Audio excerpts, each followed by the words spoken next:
Bonsoir et bienvenue sur France 3 Picardie. Nous sommes ensemble pour un peu plus de 3 quarts d'heure d'information régionale. Au programme ce soir de votre Quoi de Neuf, nous allons parler handicap et évasion avec nos deux invités. Michel Margerie, bonsoir. Et Hervé Valdevie, bonsoir à tous les deux. Vous êtes membre de l'association qui permet à des personnes valides et des personnes handicapées de partager le plaisir des randonnées en montagne. On en parlera dans un instant.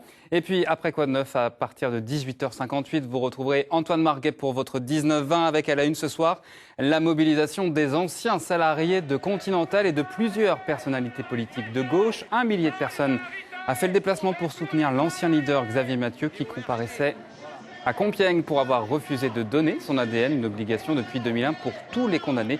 Nous ferons un point complet sur ce nouveau procès tout à l'heure dans le 19-20. Tout de suite, c'est l'heure de Quoi de Neuf.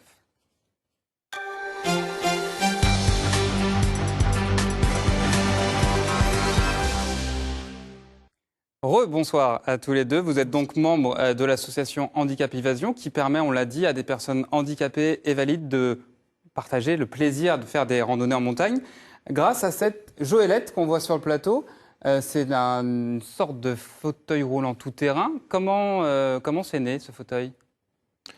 C'est donc un accompagnateur montagne qui s'appelle Joël Claudette, qui dans les Hautes-Alpes, il y a un petit peu plus de 20 ans maintenant, avait l'habitude d'emmener son jeune neveu myopathe sur des parcours. Et puis, le jeune homme devenant de plus en plus grand, il a eu l'idée d'inventer cet appareil, d'où le nom de Joëlette, puisque Joël Claudel, voilà. Donc, ça permet d'emmener toute personne un petit peu partout, dans des forêts, dans des sentiers, dans des montagnes, évidemment. Alors, Michel, vous utilisez souvent cette joëlette. Oui. On va vous présenter rapidement, on va faire une petite carte d'identité. Quand on a préparé cette émission, vous nous avez dit aimer la joëlette, oui, évidemment. Vous n'aimez pas les rillettes de porc et votre devise, la peur n'évite pas le danger. C'est difficile de participer pour vous à ce genre de randonnée parce que vous êtes totalement dépendante quand même des personnes valides. Alors, c'est pas difficile de participer à ce genre de randonnée. Effectivement, quand je suis sur la joëlette, je ne suis pas autonome et je dépends des autres, mais c'est volontiers que je leur laisse prendre le pouvoir sur moi, parce que c'est vraiment un grand plaisir, un énorme plaisir. Voilà. Alors justement, pour comprendre et pour voir comment fonctionnent ces randonnées, Cathy Collin et Aurélien Barège vous ont suivi le temps d'une balade, et c'est une vraie belle leçon de vie et d'amitié. Regardez. Un peu de crème, un chapeau, du café. Ces préparatifs pour Michel, c'est à peu près une fois par mois. En fonction du temps, cap de pluie, polaire, de l'eau, voilà. Direction Bacquel-sur-Celle, tout près d'Amiens, où elle retrouve les fidèles de l'association. Salut ma belle. C'est là que sont gardées les joëlettes, accessoires indispensables inventés il y a plus de 20 ans par un accompagnateur en montagne qui voulait emmener son neveu myopathe en balade. Une seule roue, de quoi tenir la chaise en équilibre de chaque côté. Une pointe de sécurité, Michel est prête pour plusieurs kilomètres dans la nature. Très confortable, les coussins, on peut mettre un repose-tête si on veut. L'amortisseur est là, donc la route sera douce. Très bien. Un valide devant, un autre derrière. La randonnée en joëlette, c'est encore plus physique que la marche traditionnelle. Il faut se relayer en fonction de sa fatigue et de ses capacités. La personne qui est devant est obligée de quand même tirer un maximum. Et à l'arrière, c'est plus technique. La personne qui est en arrière va chercher l'équilibre. Le sable, les cailloux et les côtes, là où l'on passe à pied sans s'aider de ses mains, la joëlette se ferait un chemin. Rien n'est impossible, sauf peut-être l'escalade. Hop, hop, hop, hop, hop, hop, hop, hop. Allez, on y va, on y va, on y va. Allez, 10 mètres, on est en haut. C'est bon. C'est une certaine liberté. C'est pouvoir aller là où je ne peux pas aller toute seule en fauteuil roulant. Donc grâce à la joëlette et à l'équipe, je peux aller au-delà de mes limites. Les valides apportent leur force, Michel ses encouragements, sa bonne humeur.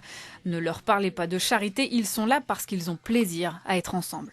On partage ensemble une activité, eux roulent et nous on marche, c'est vraiment naturel. Et s'il y avait l'esprit de bonne action, de faire une bonne action, moi je ne viendrais plus. Parce que j'ai pas envie d'être redevable. Non, et moi je lui dois rien, on va marcher ensemble. Elle roule, c'est vraiment l'oubli qu'elle roule. Sauf quand elle tombe. Mais ça n'arrive pas souvent pour Michel. Ça avance plutôt bien. Michel, c'est tout confort pour vous ce genre de rando?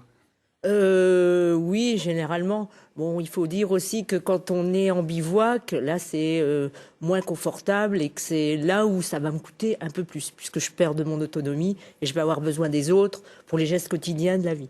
Mais bon, ça dépend ce qu'on veut et je sais ce que je veux. On l'a vu, il y a un vrai plaisir hein, entre les personnes valides et les personnes handicapées. Hervé?